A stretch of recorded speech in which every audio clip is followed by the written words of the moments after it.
Olá, estudantes da terceira série. Nesse vídeo vamos falar sobre a formação dos estados modernos. Beleza? Vamos lá? Vamos comigo? Estado moderno. Então, ele ocorre a partir da desintegração do feudalismo.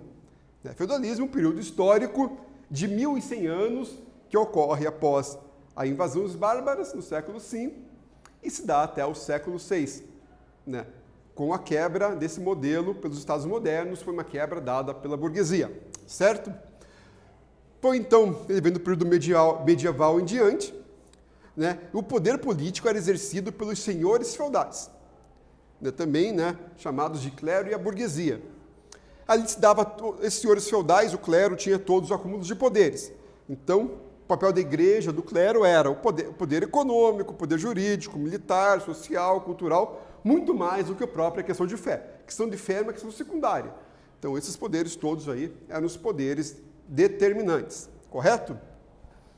Então, o primórdio do capitalismo, desse estado do capitalismo, se dava pela centralização dos poderes.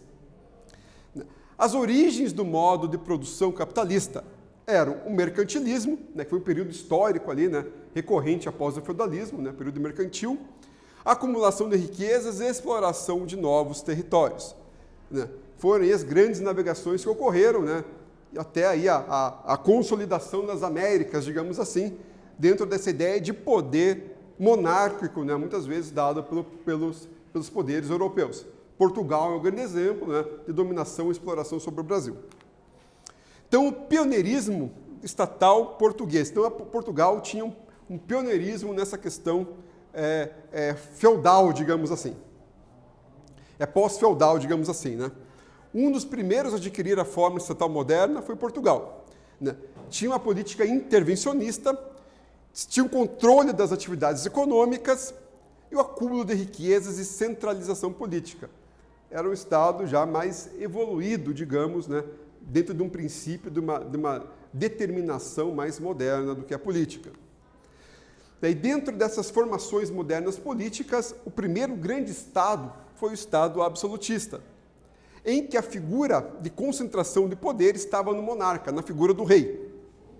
Como o nome do Estado diz, Estado absolutista concentrava o poder na mão de um só, na figura do rei, do monarca. Então, essa centralização de poder estava sobre também as atividades econômicas, jurídicas e militares, e a criação de impostos para garantir tais atividades. Na figura temos o rei Luís XIV, o rei da França, em que instituiu a famosa frase, o Estado sou eu, do francês l'état c'est moi, quer dizer, eu sou o rei e eu tenho a força, o Estado sou eu. E vocês sigam aquilo que eu determino para o bem e o convívio comum, correto? Então, o grande ideólogo desse Estado, baseado muito na ideia também do Estado sou eu, foi o Thomas Hobbes, o filósofo Thomas Hobbes, em sua obra, O Leviatã. Então, toda a estrutura do Estado absolutista, ideológica do Estado absolutista, foi escrita por Hobbes, está na sua obra O Leviatã.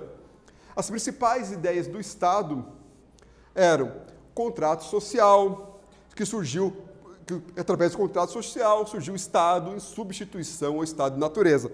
Quer dizer, surge um Estado propriamente dito, perpassando as ideias da natureza humana, correto? Então, pessoal, é bem bacana entender que o Estado absolutista fazia com que o homem perdesse a sua essência de natureza, as suas questões, digamos assim, de violência, de ser humano mais vil, egoísta, às vezes mais voltado à questão básica para uma questão mais coletiva. Legal? Então, nesse vídeo, nós falamos sobre a formação do Estado moderno. Espero que vocês tenham gostado. Até breve!